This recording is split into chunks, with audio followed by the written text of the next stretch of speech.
2024 আইপিএলের রোমাঞ্চকর 31তম ম্যাচে রাজস্থান রয়্যালস 2 উইকেটে হারিয়ে দেয় কলকাতা নাইট রাইডার্সকে।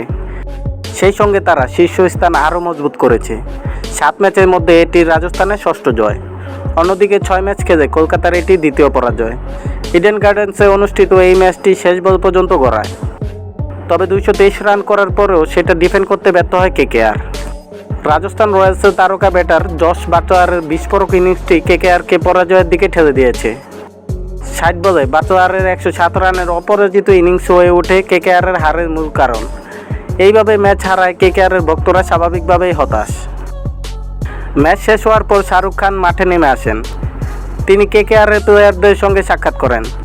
শুধু নিজের দলের প্লেয়ারই নয়, তিনি রাজস্থান রয়্যালসের ম্যাচ জয়ী ইনিংস হাঁকানো ব্যাটসম্যান জশ বাটলারের সঙ্গেও দেখা করেন।